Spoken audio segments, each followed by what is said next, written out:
Hello students, कैसे हो आप सब? Today we come up with another new chapter and this is your last chapter of particular series of 8th class. So this is go chapter number 20. इसके अंदर हम पढ़ने वाले हैं पोल्यूशन ऑफ वाटर. सो हमने पिछले चैप्टर में क्या डिस्कस किया था? पोल्यूशन ऑफ एयर डिस्कस किया था. आज हम पढ़ेंगे pollution of water. So try to recall the various activities for which we need water. तो कुछ ऐसी जो एक्टिविटीज होती हैं जिसके लिए हमें वाटर मीन्स पानी की जरूरत होती है. सो क्लास 7 में हमने सीखा है कि वाटर एक प्रेशियस रिसोर्स है. So we also learn about the scarcity of water and its causes. So some of these causes हैं increasing population, increase in industries, agricultural needs, poor rainfall and deforestation. ये सारे reasons हैं जिसकी वजह से पानी की कमी होती है. नेक्स्ट टू एयर के बाद वाटर एक एसेंशियल जो हमारे लिए सर्वाइवल के लिए यूजफुल किया होता है. So that is useful and essential for all living beings, the plants, animals as well as the humans. So water cover करता है nearly 3/4 of earth surface. It does so in the form of snow over mountains and as liquid water in oceans, lakes, rivers and ponds. So the quality of water is of prime concern when it has to be used for drinking by humans as well as by animals. तो हम पढ़ते हैं हमारा जो first topic है that is your water pollution. So water has a property to dissolve to a large number of substances को dissolve करने की property होती है and this property of water often becomes a major cause of its pollution. The dissolved substances may be harmful for plants and animals. तो क्या है water pollution? Define है, उसकी definition क्या है? That is change in the normal properties of water due to the presence of foreign materials. Means उसकी properties में change आना क्योंकि foreign materials उसके अंदर present है, उसकी quantity जो होती है वो change हो जाती है, उसकी properties जो होती हैं वो change हो जाती हैं. जो सब्सटेंसेस फॉरेन मटेरियल जो उसको पोल्यूट करते हैं उसको बोलते हैं वाटर पोल्यूटेंट्स. और जो प्रेजेंस होती है pollutants in water can be recognised through one और more of the following changes in the normal properties of water, जैसे कि bad taste of drinking water, offensive odor for lakes, rivers and ocean beaches, unchecked growth of aquatic weeds in the water bodies, decrease in number of fish in fresh water, river water or sea water, oil and grease floating on water surface. So इन सारी चीजों से हमें पता चल सकता है कि water polluted है या नहीं है. अब आपके पास एक एक्टिविटी है that is try to collect samples of water from tap, well, pond, lake, river. इन सब चीजों को आपको सैंपल इकट्ठा करना है और उनको सेपरेट ग्लास कंटेनर्स पे रख देना है. उनकी स्मेल और कलर को कंपेयर करना है and also check the acidity with the help of pH paper और उनकी ऑब्जर्वेशंस को आपको इस टेबल के अंदर मेंशन करना है. नेक्स्ट टॉपिक है that is causes of water pollution. So water pollution के कारण क्या है? सबसे पहले ह्यूमन एक्टिविटीज जैसे कि bathing, washing of clothes in rivers, ponds के अंदर क्या होता है जब हम कपड़े धोते हैं या बाथिंग करते हैं उस पानी के अंदर, ठीक है, जो सोशली है रिवर्स, पॉन्ड्स, तो वो पोल्यूट हो जाता है. नेक्स्ट है industrial waste also pollute the water in large extent and they are responsible for many water borne diseases. जैसे कि आपको यहाँ पिक्चर में शो हो रहा है कि पानी कितना गंदा हो गया है, ठीक है, जिसकी वजह से बहुत सारी बीमारियां भी हो सकती हैं. एग्रीकल्चरल वेस्ट जो फर्टिलाइजर्स, पेस्टिसाइड्स होते हैं वो भी अंडरग्राउंड वाटर को पोल्यूट करते हैं and when this water is used for drinking it harms the human body.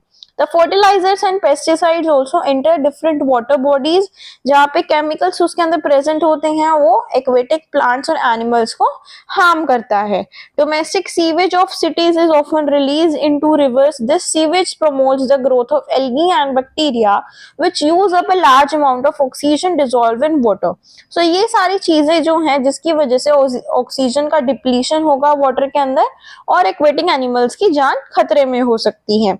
Oil spills from oil tankers transport करते हैं क्रूड ऑयल को और जो पोल्यूट करता है ओशियंस को जिसकी वजह से मेरीन लाइफ भी डेंजर में है. पोल्यूशन ऑफ वाटर जैसे कि by acids is harmful to aquatic life.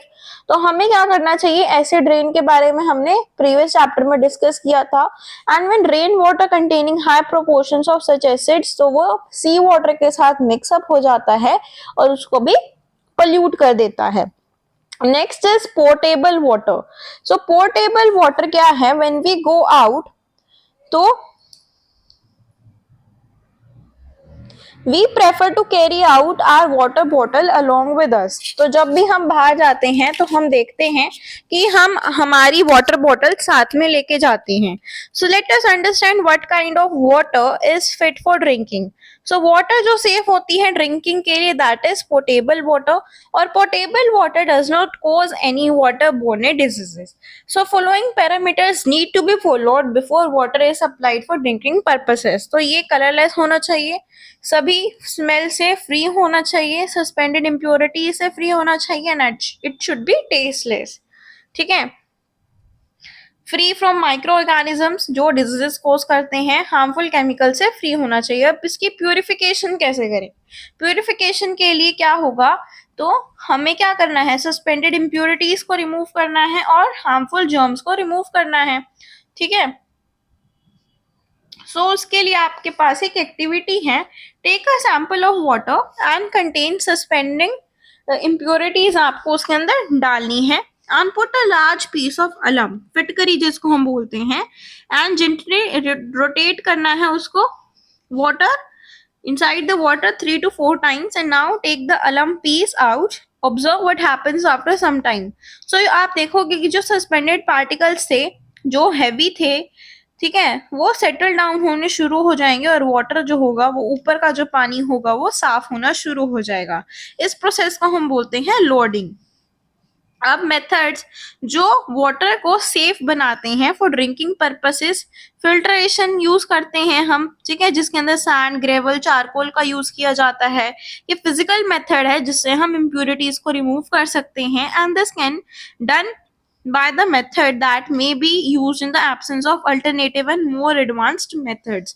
So ये water filtration की टेक्निक होती है, जैसे आपको यहाँ पे पिक्चर में शो हो रखा है। नेक्स्ट है बॉइलिंग। बॉइलिंग से भी हम वाटर को प्यूरिफाई कर सकते हैं, हाई टेम्परेचर पे उसको बॉईल कर देंगे तो जो जर्म्स होते हैं वो किल हो जाएंगे। And third is chlorination. ये केमिकल मेथड होता है जिससे हम वाटर को प्यूरिफाई कर सकते हैं। इसके अंदर हम क्लोरीन टैबलेट्स को ऐड करते हैं। ठीक है, इसके अंदर क्या होगा, this is a method that needs to be used with care. We should not use more chlorine tablets than specified. Fourth है लोडिंग। सस्पेंडेड पार्टिकल्स को हैवी बनाया जाता है थ्रू द एक्यूमुलेशन ऑफ अलम, और जो रिजल्टिंग हैवियर पार्टिकल्स हैं वो नीचे सेटल डाउन हो जाते हैं, एंड क्लीन वाटर हम उसको यूज कर सकते हैं। Treatment of major sources of water pollution. So first is sewage and second is industrial waste. Treatment कैसे होगा सीवेज का? सबसे पहले सीवेज को हमें मशीन से चर्न करना होगा। चर्न सीवेज पास होगा नेक्स्ट जेंटल स्लोप में। ठीक है, जेंटल स्लोप से कहा जाएगा, टैंक के अंदर जाएगा, फिर पार्टिकल सेटल डाउन करेंगे, water flowing down is relatively pure. Treatment of water with alum also helps in its purification. हम अलम को उसके अंदर डाल देंगे ताकि वो प्योरीफाई हो जाए। वाटर को स्टरलाइज कर देंगे क्लोरीनेशन से, जिसके अंदर माइक्रोब्स जो होंगे वो किल हो जाएंगे। अब ट्रीटमेंट क्या है इंडस्ट्रियल वेस्ट का? That is treatment of industrial waste depend upon the nature of the pollutants present. जो ट्रीटमेंट होगा वो उसके नेचर ऑफ पोल्यूटेंट्स प्रेजेंट जो उसके अंदर होंगे वो उस पर डिपेंड करते हैं। Chemical substances present in the industrial waste that get dissolved in it can be precipitated by suitable chemicals. They can then be removed from water. ठीक है, अब हमने ये पढ़ लिया। अब हमारे पास नेक्स्ट टॉपिक है, that is conservation of water.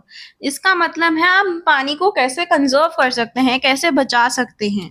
तो हमें शावर की जगह क्या करना चाहिए, बकेट और मग का यूज करना चाहिए जब भी हम नहाते हैं, बात करते हैं। Do not leave the tap open while brushing your teeth. जब भी हम ब्रश करते हैं टैप को खुला नहीं छोड़ना है। Never let water go down the drain where there may be another use such as watering a plant or cleaning for it. Do not leave the water running when washes the dishes by hand. तो जब भी आप बर्तन धोते हैं, ठीक है, तब भी आपको वाटर को रनिंग नहीं रखना है। Do not wash your car with tap water using a pipe. जब भी आप कार को धो रहे हैं, वॉश कर रहे हैं, तो आपको टैप वाटर का यूज करना है by using a pipe. At the individual level हमें consciously try to save water, not waste it. So principle of 3 R's को हमें फॉलो करना चाहिए, रिड्यूस, रीयूज एंड रिसाइकिल। ठीक है, तो ये आपको चीजें याद रखनी है। यहाँ पे कुछ पिक्चर्स हैं जो आपको दे रखी हैं, वो आप देख सकते हो। ठीक है, अब हमारा चैप्टर कंप्लीट हो गया है। अब हम चलते हैं कीवर्ड्स की तरफ। सो फर्स्ट इज योर क्लोरीनेशन, एक ऐसा केमिकल मेथड जिसमें हम वाटर को प्यूरिफाई करते हैं। क्लोरीन टैबलेट्स को उनके अंदर डालते हैं एक सही अमाउंट में, लिमिटेड अमाउंट में, ताकि वो जो इम्प्योर वाटर है वो प्योर हो सके। फिल्ट्रेशन एक फिजिकल मेथड है जिसके अंदर हम इम्प्योरिटीज को रिमूव करते हैं, इम्प्योर वाटर को पास करते हैं सक्सेसिव लेयर से। ठीक है, लोडिंग एक मेथड है जिसमें हम प्यूरिफिकेशन करते हैं वाटर की, जिसके अंदर सस्पेंडेड इम्प्योरिटीज नीचे सेटल डाउन हो जाती हैं और अलम जो होता है उसकी वजह से वो नीचे हो जाती है सेटल डाउन, और जो पानी होता है वो ऊपर हमारा साफ पानी आ जाता है। पोर्टेबल वाटर, वाटर जो ड्रिंकिंग पर्पस के लिए सेफ होता है उसे बोलते हैं। वाटर पोल्यूटेंट, एक ऐसा फॉरेन मटेरियल जो वाटर को पोल्यूट करता है, या बहुत सारे मटेरियल्स हो जाएंगे तो उसे हम पोल्यूटेंट्स बोलेंगे। Water pollution, the change in the normal properties of water due to the presence of foreign materials. जो भी change normal properties of water के अंदर आएगा due to the presence of foreign materials, उसको हम क्या बोलेंगे, वाटर पोल्यूशन बोलेंगे। सो आई होप आपको ये वीडियो अच्छी लगी हो। हमारा चैप्टर कंप्लीट हो गया है। सो हमारी लास्ट वीडियो जो रहेगी इस सीरीज की, that is your back exercise. ठीक है, तो ये जो हमारा टॉपिक रहेगा बेक एक्सरसाइज का, ये हम नेक्स्ट वीडियो में कवर करेंगे। So till then stay tuned for the next video, and if you like my videos please do like, share, subscribe to my YouTube channel for more such related videos. Thank you.